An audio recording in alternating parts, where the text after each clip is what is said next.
Just like many of you, I have a heap of items in my wardrobe that I was somewhat influenced to buy. As in, I saw it on somebody else and it felt so visually compelling and exciting that I just had to purchase it for my own wardrobe. So today I thought we could do part 2, breaking down some of these things, and I'll share with you whether or not I would repurchase it today. As in, was it worth spending my money on or not? I will be sure to link everything that I shared down in the description box below in case you'd like to go and check anything out. But I think we'll just dive right into it. And I thought we could start off with one of my most asked about purchases, and that's the Acne Mini Musubi bag. Now, I coveted this for a good 2 years or so before I finally decided to make that purchase. Part of it was actually finding the perfect color because I was very specific. I wanted it to be a cool toned brown, not a red toned brown, which look very different and work very differently in a wardrobe. I can't recall the very first time I spotted this bag, but I think seeing Brittany Bathgate wearing her white one really captivated me. And eventually that was what kind of sold the silhouette to me. I love that the size was pretty reasonable for a medium-sized bag, despite it being called a mini. And I was also really drawn to the origami-esque detailing on the sides, which, side note, they actually conceal the adjustable crossbody strap, which you can remove, though I tend to keep mine on at all times. Would I buy this again today? Hand on heart, yes. This is probably one of my favorite bags in my entire collection. I really love the ease of use, the incredibly wide strap, which helps to disperse the weight of what you're carrying around really nicely on your shoulder, which is going to be a contention point for another bag I'm going to mention very soon. And the quality of it's been really nice. I have noticed some minor cracking to the glazing, which I called out in an updated wear and tear review over on my website, and I will link that down below because I think it's a really good resource if you've been on the fence about this and you just need some more information, a really detailed review. And I do have a little bit of corner wear, but these are all things that I think you probably expect when you've been using a bag a considerable amount. I would say the shape has actually held up really nicely. It's still got a really good structure to it, but it's ever so slightly softer in terms of the silhouette, a little bit more slouchy. And part of that also probably comes down to the fact that I don't stuff mine when I'm storing it. Overall, I just think a beautiful bag, and it's one that I've recently kind of brought back into rotation a little bit, and I just always enjoy how it looks. I will say it does stick out a little bit with your outfits though, against the body, which you should be able to see in the cutaways. Next up, we have a pair of jeans, which is another item that always elicits questions when I wear them. They're the weekday row jeans, which I have in the Echo Black color. At one point I did have these in 3 colors, but I realized the one that I was gravitating towards the most were these. I feel like maybe the person that kind of sold these to me was Lizzie Hadfield. I think she might have done one of those testing basics videos on straight legs jeans, and this was kind of the winner, if memory serves me. Maybe not. I'll see if I can find that video and link it down in the description box. But these are 100% cotton, so really quite thick and rigid. They've got absolutely no stretch to them. And I ordered mine in a size 25. I think I've got the 30 inseam as they're a full length. They're not too long on me. The 25 is a snug fit across the hips. I'm usually a 26, so this kind of gives me that very snatched look, and that was definitely what I was seeking out at the time. It also means that I can wear them without a belt. If you wanted more of a relaxed, sort of a slouchy, kind of effortless feel, then you'd want to go with your true size. To me, this was a purchase that was 100% worth it. Also because you can often get them on sale if you're shopping them on ASOS. I think I might have gotten all 3 pairs for under $110, which to me is a really good price for what feels like quite premium quality denim. They also have all the reinforcing around kind of the pockets where you'd expect to see the most wear. So that means that you can kind of rely on them to last a really long time. These definitely can hold a candle to a more premium denim option. And actually I have compared these like for like with a style from Kate, and I determined in the end that the weekday ones were much better value. Next item I want to mention I no longer own, which I think kind of tells you everything. It's the Cezanne Paula babies, and I have seen so many people rave about these shoes. I don't actually have anyone in particular to kind of point to as being the one who influenced me. It was more just the consistent raves, the consistent hype that I heard that eventually kind of convinced me that maybe they might be the right shoe for me. And the reason why I didn't reach for these shoes wasn't because I didn't think that they were nice or that they were uncomfortable comfortable. It was because the design details didn't align with my style preferences. I was buying something because I kept getting told it was good without really thinking, but this isn't really a design that I would typically choose for myself. And I guess in some ways, I was buoyed by the fact that I was looking for a replacement for my beloved About Ariane ballerina flats. I thought maybe these could do the trick, but the straps across the foot just felt a little bit too fussy. The heel was a bit too chunky for me, and all of this combined with the really rounded toe, it just kind of came off a bit too 60s. That said, while that was a fail, I did end up really loving the Livy babies, and I think the difference here, the reason why these work, is they're a lower heel, almost non-existent, and they don't feature those straps across the foot, so they feel a lot more minimal and more simple in terms of the silhouette, which is why these have become something I've leaned on quite heavily. I think a lot of you are going to be interested in this next one, the Acne sweater from the Row, which if you watched my review from last week, then you may be curious to hear a little bit more about my thoughts. Now, again, I don't really have one person that I can pinpoint and say they were the ones who really made me feel compelled to go out and buy this. I just kept seeing rave reviews for this everywhere, and it really had me asking that question, how good can a $2,500 sweater be? Because I will tell you now, it's not 10 times better than a $250 sweater. And I'm not going to be out here saying that I think you need to go and buy this. There are so many more affordable or more reasonably priced alternatives that will give you the same look. And it's here where I really encourage you to think about what it is that you desire from an item. When I shared that I was thinking about buying the sweater, my DMs were flooded with people telling me to just go and buy the COS one because you get essentially the same look for much, much less. And I think that there is a yes and a no element to that because they are different compositions, and that actually affects the way that the sweater drapes and hangs against the body. I think if you came across the COS one and that was your budget, you're going to be so happy with it. And the 100% cashmere feels incredibly luxurious. This feels luxurious to me in the same way that my old Celine cashmere mock neck sweater does, which I'll put a photo on screen. It's a pretty iconic design. It took me about 7 years to finally get my hands on it, and I really, really love it. It feels pretty much at that level, but a different fabric composition. It's a wool and cashmere blend. I have noticed that it started to pill, which, I mean, that's always annoying, especially because I think I've worn this about 5 times so far, so I would kind of have hoped that I wouldn't need to maintain it any sooner. But when I think about the Row's target clientele, I'm also quite conscious that I'm not it. I don't think I even fall close within the tax bracket of the people who are buying the Row in abundance. So they're going to have a very different approach and a very different mindset to a sweater like this than someone who is being really quite cautious and very intentional with how they're spending their money in their wardrobe. So I guess the big question is, would I buy this again? And 75% of me says yes, because it feels like a luxury to wear it. And I do really, really enjoy this sweater.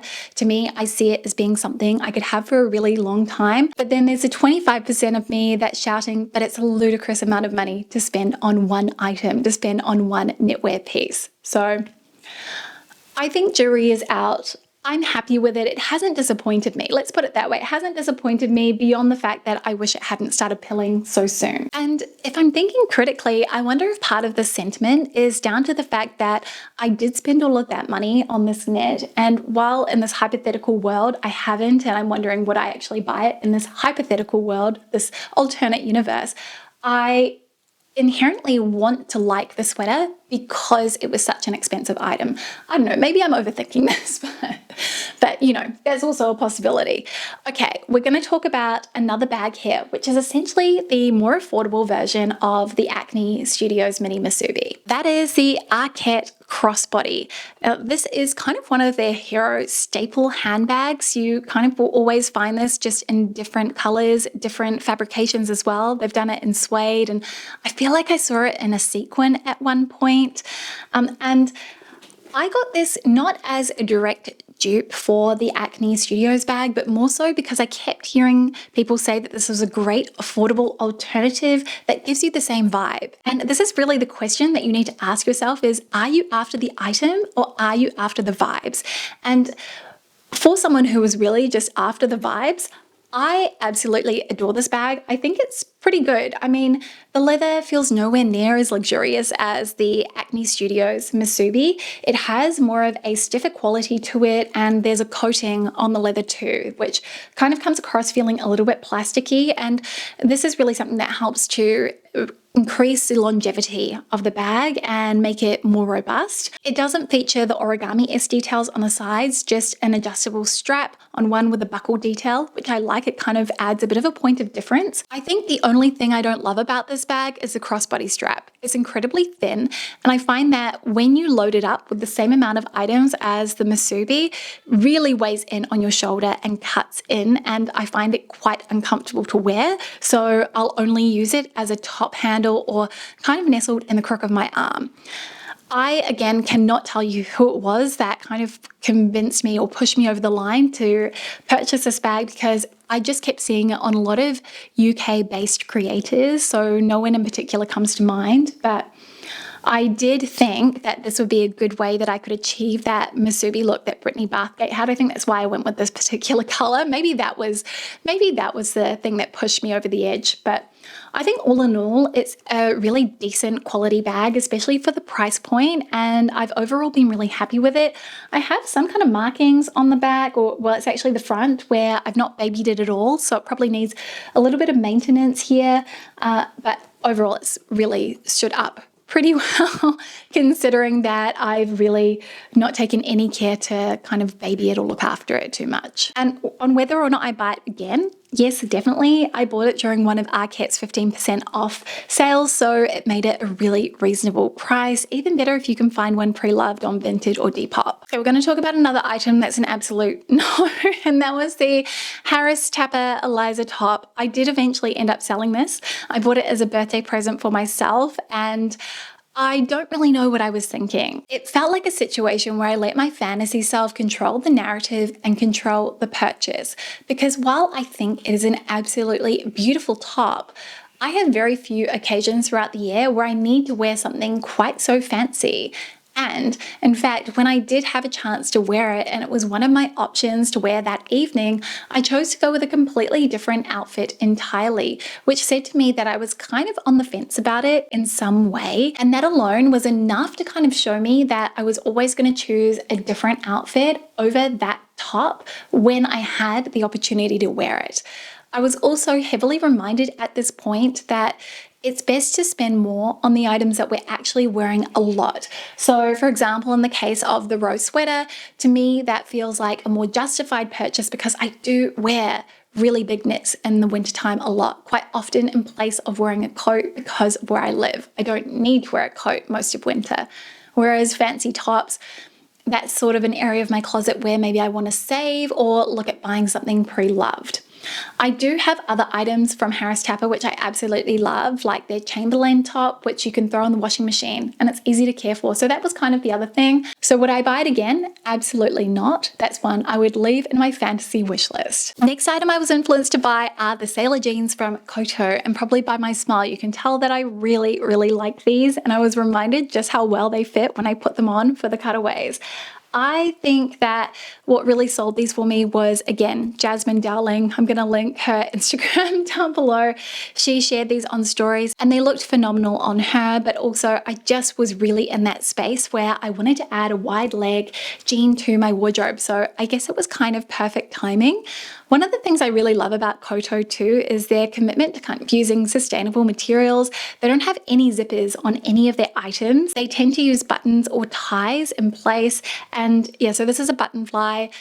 I think these are brilliant, so much so I almost bought them in another color, but the black did pick up lint, so that was a deal breaker for me. The indigo, stunning. I really like the contrast white stitching as well. I think it kind of makes a bit of a subtle statement, and they're 100% cotton, so they don't have any stretch. Very rigid, but they have a little bit of give around the hips. I sized down to an extra small so they fit nice and high on the waist. I mean, They're a divine pair of jeans and really nice and long. I mean, they make my legs look miles long. Basically, I don't have a single bad thing to say about these jeans. They have been brilliant. I have to admit that the jury is still kind of out on this last piece as I haven't worn it yet. As you can see, the tags are still attached.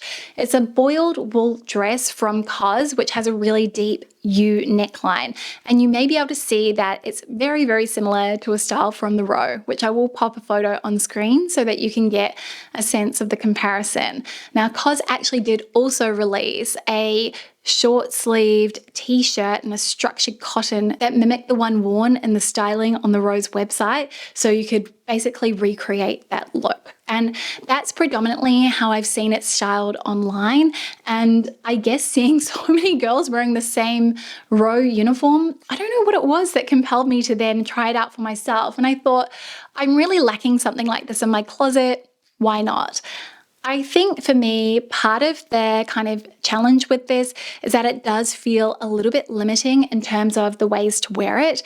It's a pinafore dress, and because of the bulk of the body, it feels like it's best worn with something underneath than with layers over the top. So that to me means that there are limitations towards how I'm going to wear it, and I need to style it very specifically. Also, the other issue for me is my height. So I'm 5'8", and I think this cuts me up a little bit awkwardly because it's a midi length, and I've been steering clear of midi length dresses recently for that very reason. So I like it with a black shoe, or maybe a black tight and a black shoe would be quite chic. But I'm finding with other shoes, I don't quite love how it looks as much, as it tends to shorten my visual silhouette. In terms of the quality, I think it's great, but I feel like this maybe is going to end up being one of those purchases that I bought just because I kept seeing it everywhere. Exposure theory was what led me to buy this. That's my feeling. If I had my time over, I actually think I might leave this one at the shops, just because I know my style uniforms mean that this is going to be something that is worn on a very low frequency over the colder seasons. I hope you enjoyed this chatty video where I ran through some of the things that I was influenced to buy and whether I think they're actually good or not. I hope that you enjoyed, and again, please do share in the comments some of the things that you were influenced to buy that actually ended up being complete duds in your own wardrobe. Obviously, all of our closets are different, so what's a win for me might not be for you, because we also have different taste and style. Thank you so much for watching, for spending some of your day with me. I'm always so grateful.